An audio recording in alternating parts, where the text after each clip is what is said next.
In 1909, the Phoenix Gazette ran a cover page story about the Smithsonian Institution discovering caverns in the Grand Canyon that contained Egyptian and Hindu and Buddhist artifacts. Also in these caverns were discovered swords and statues and hundreds of mummies.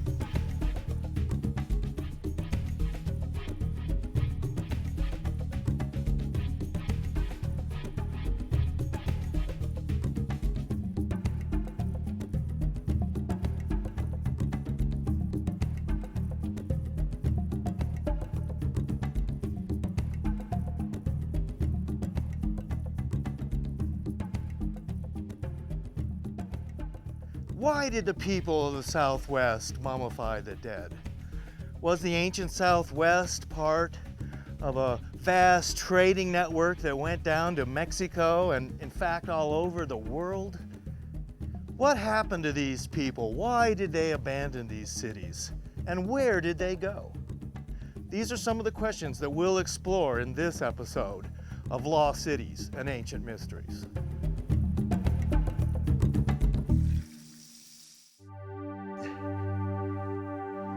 The history of Arizona and the American Southwest is as much of a mystery today as it was 100 years ago. These ruins in northern Arizona are called Wupatki. It's near the Grand Canyon. And what we see here is a ball court. This is one of the most northern ball courts in all of the Americas. But ball courts are found in Mexico and Guatemala, as far south as Nicaragua and Costa Rica. And we find ball courts here in northern Arizona, near to the Grand Canyon.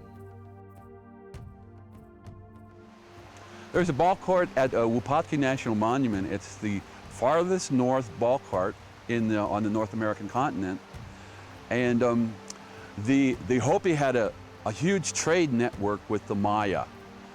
So the ball court tradition stretches down, into the Maya territory, thousands of miles away. And there was a big trade network between the Hopi and the Maya. In fact, there have been found many parrots and macaws buried in northern Arizona, which proves that the trade network was very strong around 1100 AD. Archaeologists wonder about the connections between northern Arizona and central Arizona with Mexico. What contact did they have with the Toltecs, the Aztecs, and the Mayans? Did some of the turquoise and jade and metals that the Aztecs and Mayans and Toltecs used come from the American Southwest? Some of the answers may be found here at Wupatki and other areas near the Grand Canyon.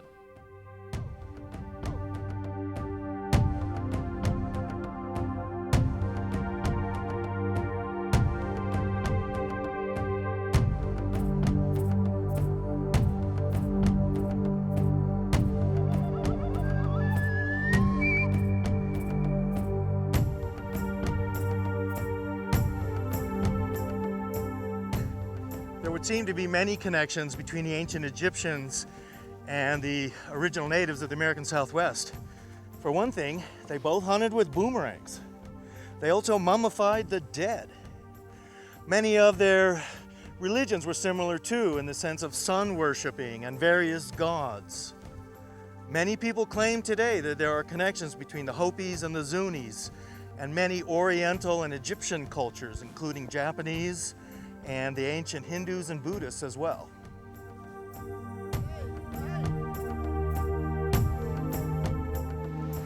The Hopi Sipapuni is very close to this reputed site of the lost Egyptian city in the Grand Canyon.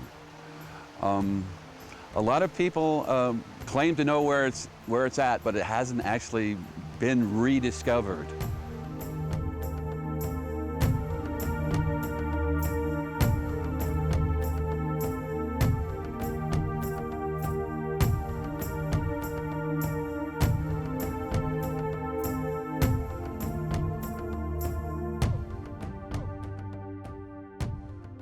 There is a lot of correspondences between the Egyptians and the Hopi culture.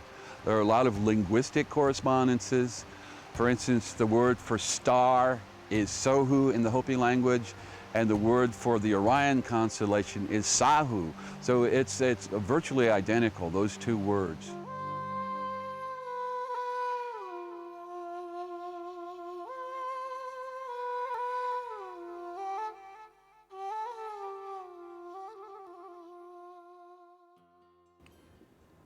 This Olmec statue out of basalt is extremely unusual. It looks very Egyptian to me. And in fact, notice that he's apparently wearing the false beard that we associate so much with the pharaohs. Other parts of his head, too, seem to be Egyptian-type pharaonic headdress that he's wearing. Various southwestern Indian traditions place the Sipapu at the place of emergence. Most traditions place it up in the San Luis Valley near the base of the Sacred Mountain of the East, or Blanca Peak we call it today, which is the White Mountain, or it's called the Sacred Black Sash Medicine Belt. And that Sipapu is shared by the Rio Grande offshoots of the Anasazi. The Hopi are different, and they place their place of emergence in the Little Colorado River Gorge, near this sacred salt mound. And I find it very intriguing that this is also the location, the supposed location, where a cavern of probably immense value of Egyptian artifacts was allegedly found and cleaned out by the Smithsonian over a matter of months back in 1909. And then the Smithsonian has denied that they ever were there, or that they had an explorer there. I guess the guy's name was Jordan. So I find it very interesting that there should be a very close, proximity connection between the Hopi's place of emergence and this particular alleged cavern of Egyptian artifacts in the Little Colorado River Gorge. Really enough, a lot of spiritual elders believe that the Sipapuni, the place of emergence, was somewhere in the Middle East. They're not real sure about exactly where. It might have been Egypt, it might have been Jerusalem. But there are tales that have the Hopi coming from the Middle East to the New World. These ruins here near the Grand Canyon may have been part of the network of trading citadels and trading centers that had to do with the early Chinese and Egyptian, Hindu, and Buddhist explorers that were coming into the Southwest and going to the Grand Canyon. There is an artifact that the Hopi used. It's called a manco, and it's very similar to the Wayneman-Dixon relics found in the north shaft of the Queen's Chamber of the Great Pyramid. So these two artifacts are virtually identical, and they both resemble the constellation Taurus, the V-shaped, the bull's horns of Taurus.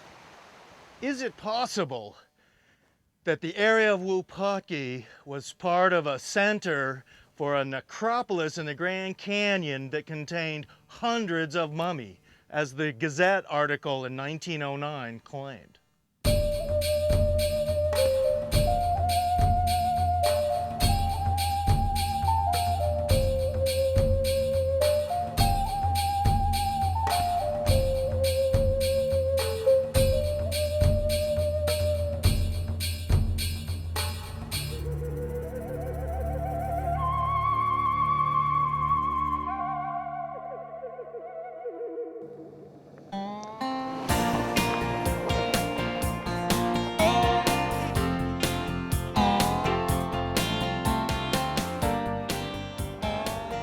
As you drive through the deserts of southern Arizona, you start seeing these billboards for the thing. What is the thing? Well, it turns out that the thing has something to do with our quest for the Egyptian artifacts in the Grand Canyon. Let's find out what it is.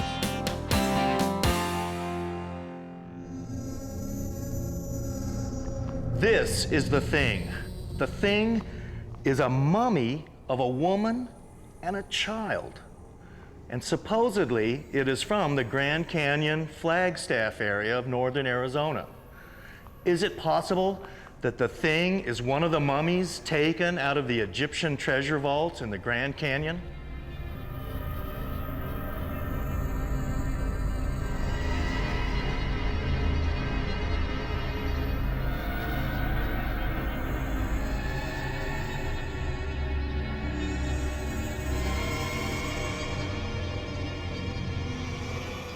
So now we have seen that the thing is in fact a mummy and a child from the Flagstaff and Grand Canyon area.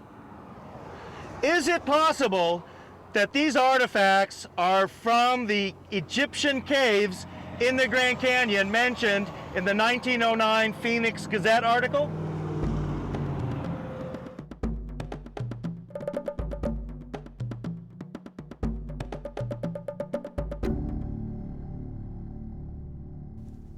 This is the Little Colorado River Gorge. It was here that the Mormon pioneer Seth Tanner would prospect. He would come up from Cameron in the Navajo Nation area and move up through the Little Colorado River and its gorge, prospecting, looking for gold, panning in the river.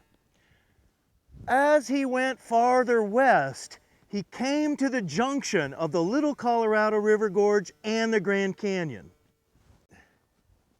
There at the junction of the Little Colorado River Gorge and the Grand Canyon are the sacred Hopi salt mines. Today, this area is reserved only for the Hopi Indians, and tourists are not allowed to go into this area. But this is the area that the mysterious Seth Tanner was exploring when he discovered a secret cave of the Hopis. Inside this cave were objects, possibly statues, artifacts, and mummies that the Hopis didn't want anyone to see. But Seth Tanner saw these things inside this secret cavern. Because Seth Tanner had seen what was inside the sacred Hopi caverns, they blinded him and kept him captive in a cave for many years. A photo still exists of Seth Tanner as a blinded old man, but what he saw in those caves has never been divulged and is still a secret today. The area where this cavern system is said to exist is right before the river. I think the river curves around from the north rim, curves around, and then does a jog back to the south down towards the main body of the canyon. It's in that area that, at least from my research, that's where I would suspect that it would be. And it's very inaccessible. It's extremely hard to get to. There's quite a number of good websites that actually people have taken expeditions and mounted expeditions and gone to this area. It takes several days to get to if you're hiking. And but it is towards on the eastern side of the canyon, on the north side of the river. I think the desolation of the area has prevented any hard finding of this rediscovery of this place, because it is a very dangerous place to go hiking. Experienced hikers have been swept away to their deaths and their bodies never found in this area. So it's a real hard place to be, to find, to make your way around.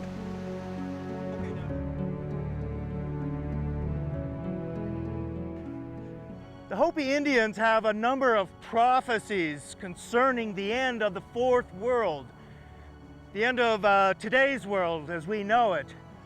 One of these prophecies claims that spider webs will run across their land. And we can see that today with the power lines that are running all across the Hopi Indian Reservation and Navajo Indian Reservation here in northeast Arizona. Two of these cycles have occurred in this current world that we're in. The Maya, similar to the Hopi and other southwestern Indians, have a tradition that we are in the end of a cycle of worlds. According to the Hopi, the world was destroyed by fire, by ice, and we're at the end of the fourth world right now. I think fire, wind, and ice. And this particular world according to the Hopi, is going to be destroyed by the earth shaking. The warrior twins are in the ground right now, holding Childress, who is the primordial serpent that keeps the world in balance.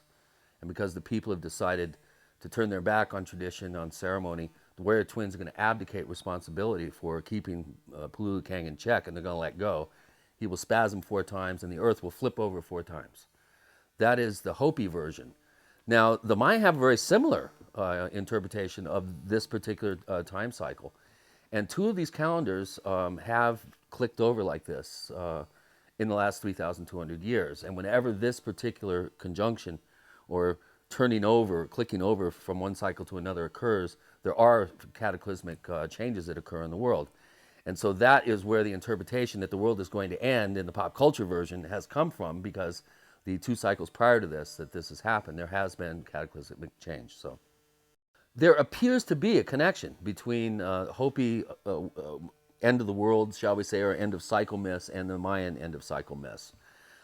Martin Guishuisimo, who is the last traditional elder, considered the last traditional Hopi elder, there are some who are not well known, but Martin is the most well known of these traditionals.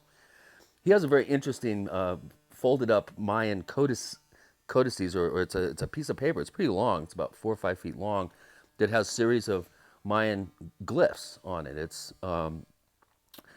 and what he calls it kind of he says that this Mayan glyph is a pictorialization of the Hopi prophecy.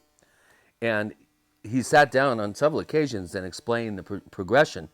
And you see that humans at the beginning have roots going out of their backsides into the ground when they're sitting on the ground, or out of their feet into the ground when they're on their feet. And as time progresses, the roots get smaller.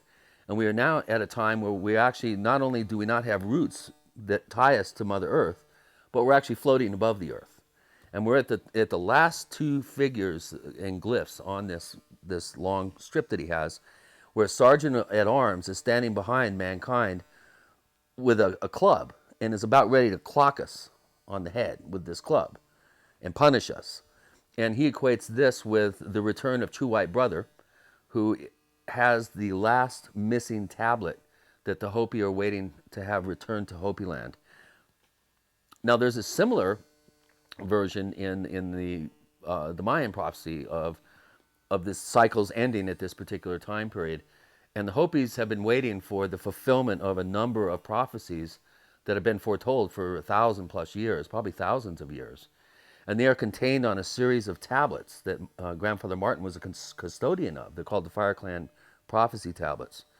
He observed one of the last prophecies being fulfilled in 1989, when during a snowstorm, the sacred purple flower of the Hopi came up through a snowbank and blossomed. And then at the same time, during the same storm, this pear tree bloomed outside of his house. And he took this as fulfillment of this very important prophecy.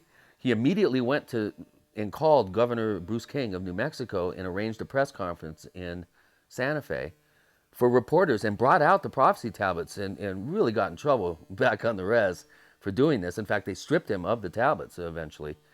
But he warned the world, and he said the War of the Gourd of Ashes, which is the major conflict that's going to occur at the end of this world before a True White Brother comes back and lops off a bunch of heads. But this conflict, he warned, was going to start within the year. And interestingly enough, I think 9 or 10 months later is when we invaded or kicked Saddam Hussein out of Kuwait for invading Kuwait. And he said that was the start of this final, conflagration that's going to be the end of this world.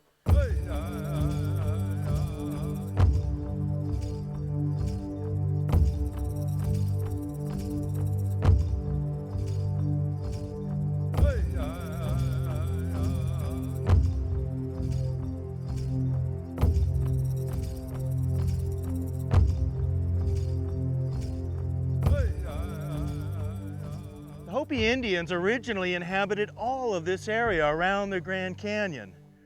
But about 700 years ago, they abandoned these cities and moved to the 3 Hopi mesas that they occupy today. So we have seen that there really is some kind of a mystery in the Grand Canyon. We've seen that there are ball courts in northern Arizona. We have seen that a man named Seth Tanner was punished for finding a secret, hidden place within the Grand Canyon.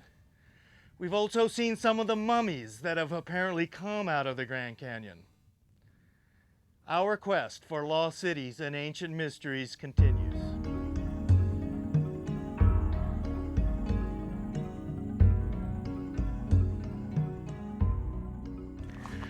The area between the Salt Rivers and the Gila River was once a huge area of the Hohokam Indians, who built cement-lined canals and irrigated the desert for miles all around. They built large, multi-storied buildings out of concrete, and they had ball courts, just like in Mexico and north at Wupatki ruins near the Grand Canyon.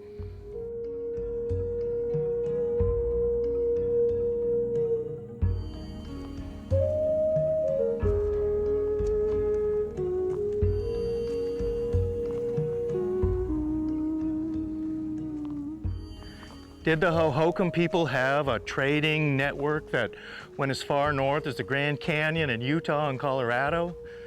Were they part of a worldwide Sun Kingdom network that was centered on ancient Egypt? Can it be that the ruins here at Casa Grande, made out of concrete, have something to do with the Egyptian presence in the Grand Canyon?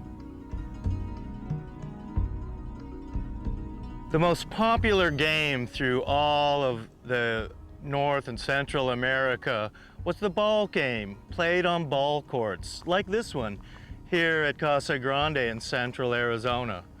Ball courts were used by the Mayans and the Toltecs and the Aztecs, and by the Hohokams and other peoples here in Arizona. It was a game similar to soccer and basketball. Down in Mexico, the game was typically played with a rubber ball taken from the rubber plants around the jungles of Central America.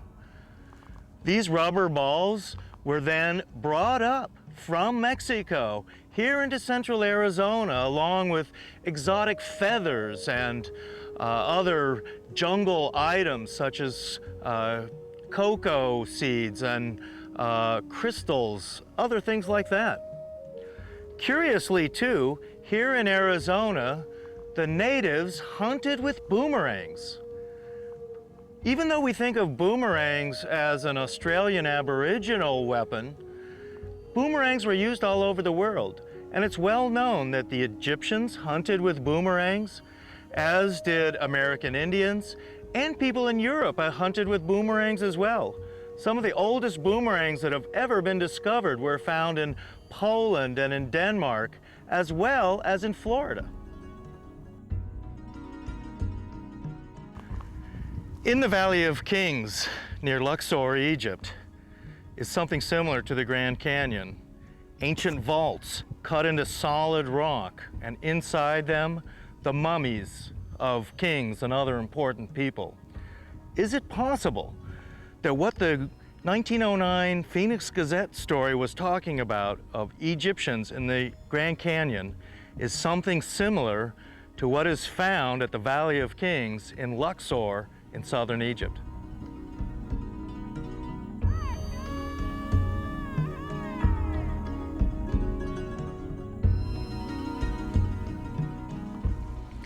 We saw the megalithic engineering in Egypt and Peru, but here in Arizona, they built their cities out of concrete, much as we would do today.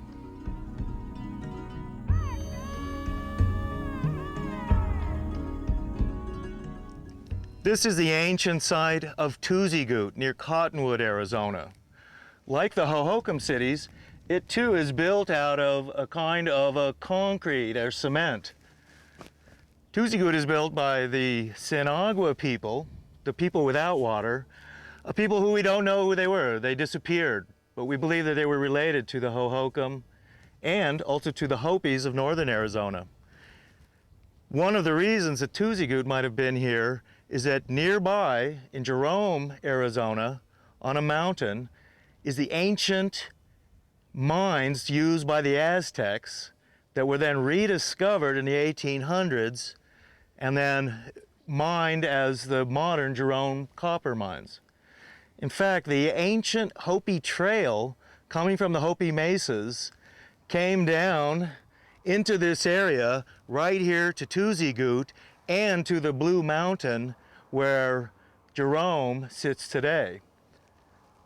So here we have evidence of ancient mining by the Hohokam and of the same kind of building techniques. So it seems possible that the Hohokam had spread far into northern Arizona, bringing their ball courts and other technology such as concrete with them.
This is the famous metropolitan center of Teotihuacan, about an hour north of Mexico City. It's famous for its giant pyramid of the sun and giant pyramid of the moon. It also has a pyramid of Quetzalcoatl. No one knows who built this giant pyramid complex. It was thought by the Aztecs to have been built by giants at the beginning of the earth. Today, archaeologists think that possibly this entire area was a huge hydrological work, and all of the plazas around the pyramids were flooded with water. It's possible that Teotihuacan, much like Tiwanaku in Bolivia, was a huge metallurgical area, washing ores out and making iron and copper and other metals for use by the Olmecs and the Toltecs.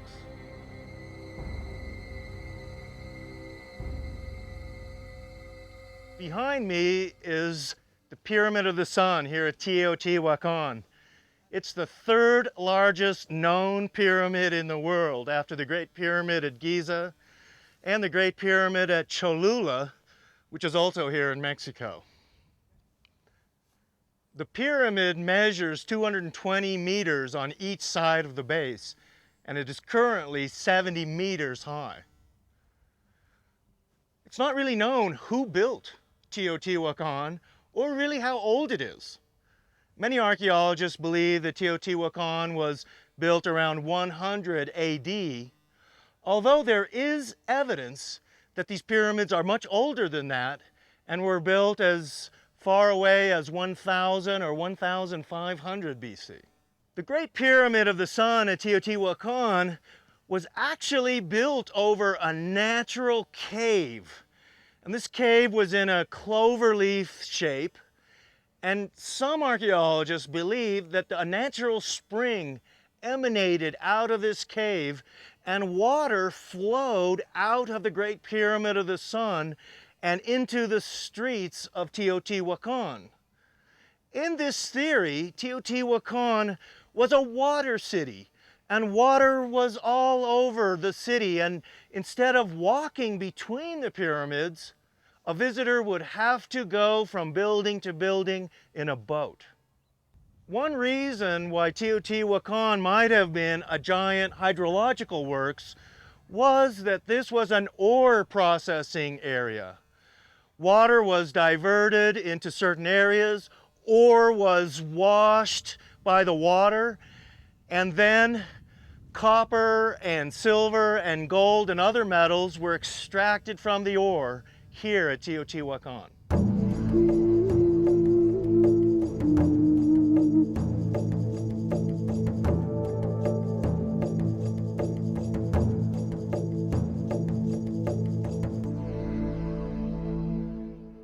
The pyramids here at Teotihuacan are huge, nearly the size of some of the pyramids in Egypt. However, the pyramids in Egypt are megalithic. They're built out of giant blocks of granite and limestone. Here at Teotihuacan, the pyramids are large, but they're built out of smaller stones. Something a little bit more easy to accomplish, really.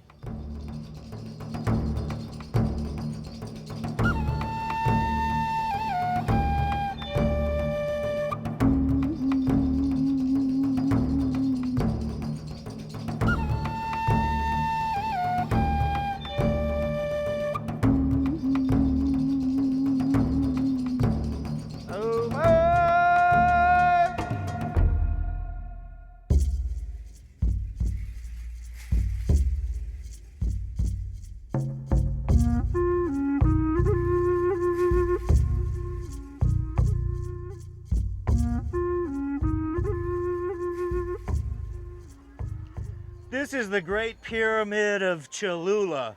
It's the largest structure in all of Mexico.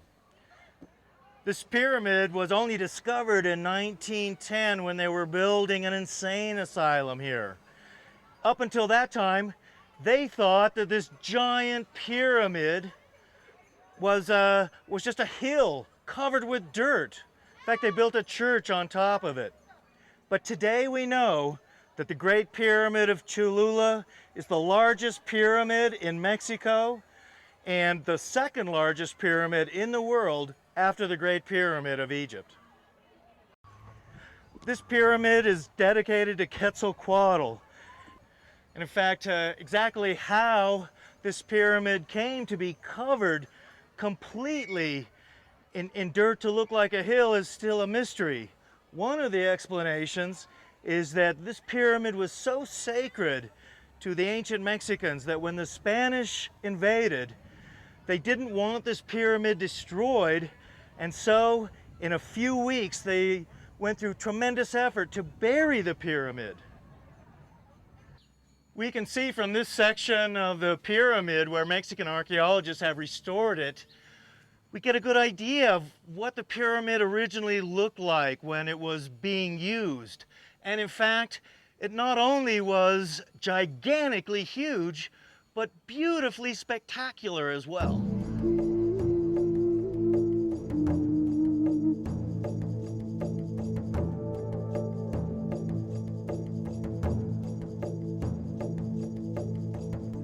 One of the things about the Great Pyramid here of Cholula is that archaeologists say that it was constructed over an ancient spring and that water poured out of the pyramid. This is also what we're theorizing happened with the pyramids at Teotihuacan, that water also was coming out of the pyramid and flooding that ancient city. So follow me as we go deep inside the Great Pyramid of Cholula. Mexican archaeologists have actually cut these tunnels inside of the pyramid so that they could go deep into the core and see if there were any tombs or natural caverns. They wanted to see how the pyramid was constructed. And as we get deeper inside, we'll see many side passages, some going up, some going down, and even we'll find some of the earlier inner layers of the pyramid when it was first constructed.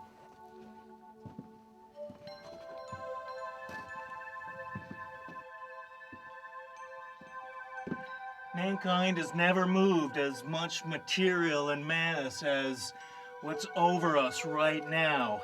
We're deep inside the Great Pyramid of Cholula, one of the largest edifices ever constructed in the world.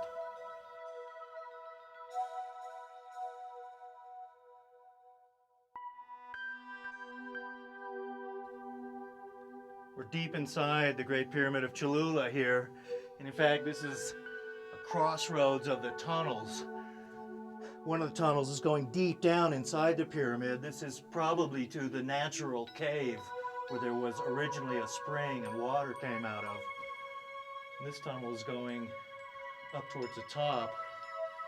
Must be going near to the apex.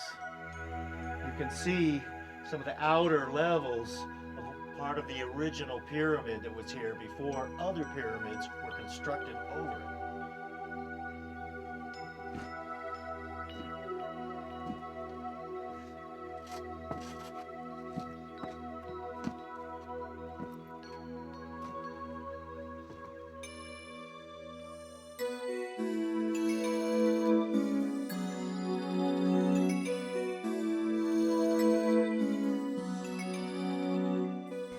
In the early 1940s, University of California archaeologist Matthew Stirling discovered 5 colossal heads made out of basalt at La Venta. The largest of these heads weighs over 24 tons and was taken from a quarry over 100 kilometers away. It's assumed by modern archaeologists that the Olmecs did not know the use of the wheel.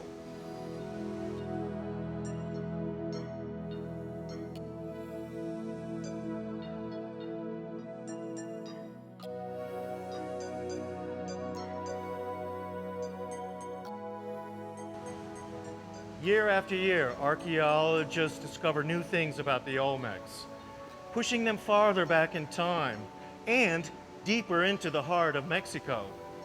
Only recently, archaeologists have discovered the oldest writing in the Americas, which is Olmec. Also, they've discovered Olmec remains near Mexico City. Notice here again that how his hands are on his knees. This is known as the Cuicuilco position. He's wearing an unusual headdress with the ball in front. It's possible that there was a snake here too. This also would have been very Egyptian. His headdress as well is very Egyptian. It's a very fine and well-made statue.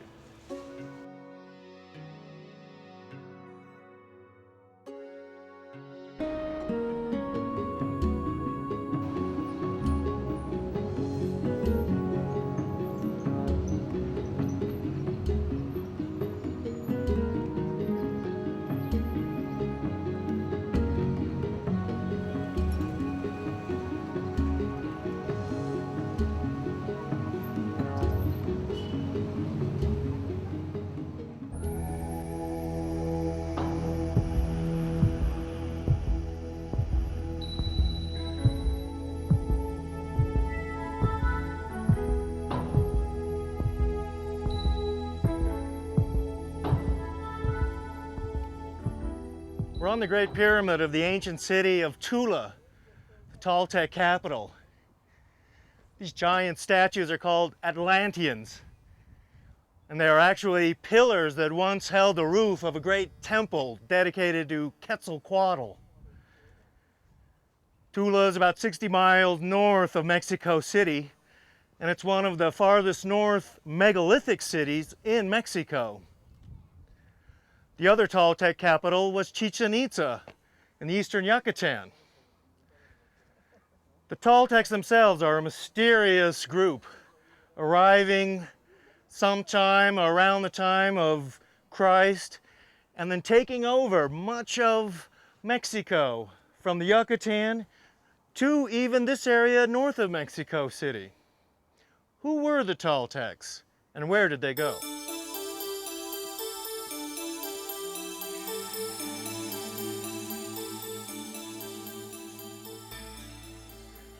So who were the Toltecs? According to some archaeologists, the Toltecs are the remains of the Phoenicians and Carthaginians.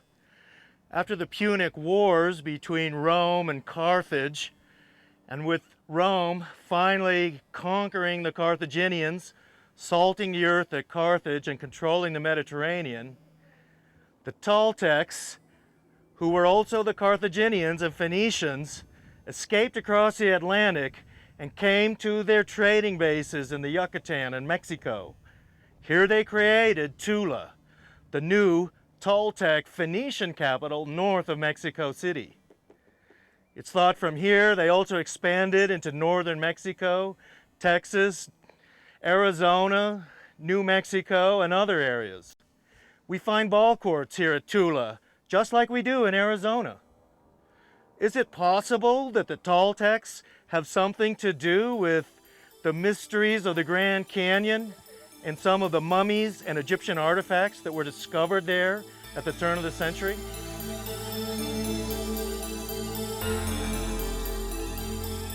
This Atlantean statue here at Tula is holding in his right hand kind of an unusual and mysterious artifact. Mainstream archaeologists think it's an atlotl, a spear thrower, but the writer and Sumerian archaeologist Sitchin thinks this was a plasma gun, a kind of a rock melting device for mining.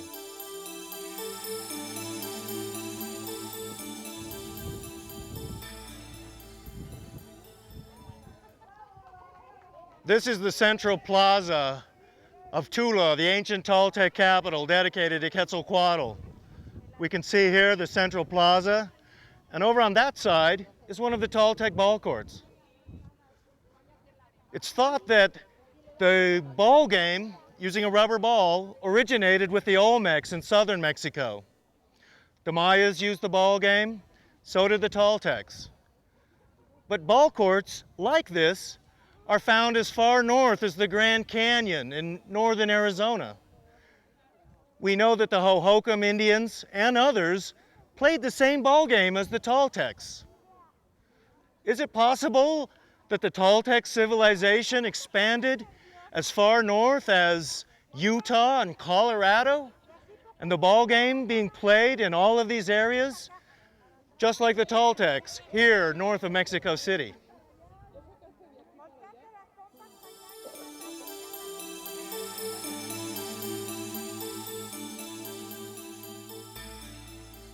The founder of Tula was said to have been a light-skinned man with a dark beard, and he founded Tula as a peaceful society. But later, another group took over Tula, and they worshipped a dark god and introduced again human sacrifice that Quetzalcoatl had forbidden. This ruler then departed Tula and went to the east, promising that he would return one day and retake this ancient city.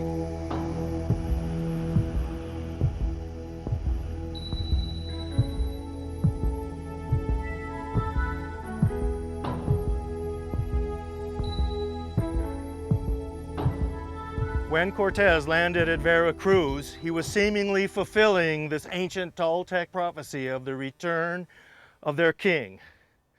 Cortez was a light-skinned man with a dark beard, and the Aztecs thought that he was the returning god, Quetzalcoatl.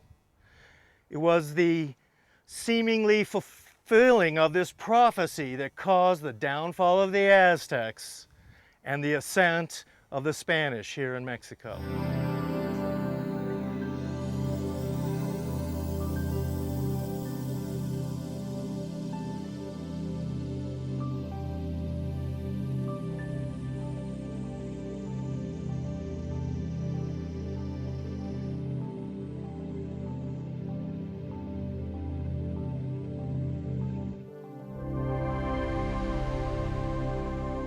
This is one of the Toltec ball courts where they played a game that was kind of a cross between soccer and basketball.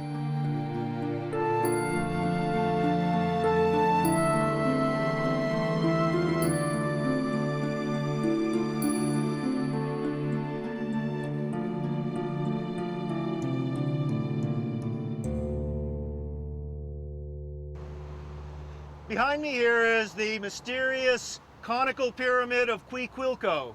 It's thought to be one of the oldest pyramids or structures in the Valley of Mexico. Archaeologists often date this as at least 2,000 years old. However, it is covered partially by a lava flow. And back in the 1920s, geologists speculated that this lava flow was over 8,000 years old.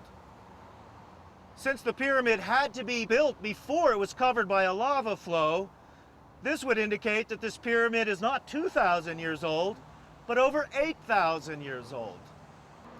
Archaeologists do not know who to ascribe this ancient pyramid to. It's actually so old that it may actually have been built by the Olmecs. Recent excavations here in central Mexico have revealed that the Olmecs were indeed in the area of Mexico City and in the area of Cuicuilco. Is it possible that the ancient Olmecs built this pyramid?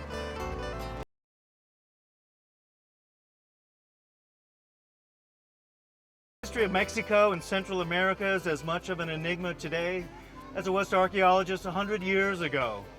Civilizations rose and fell, but modern archaeologists are reluctant to admit the long-distance connection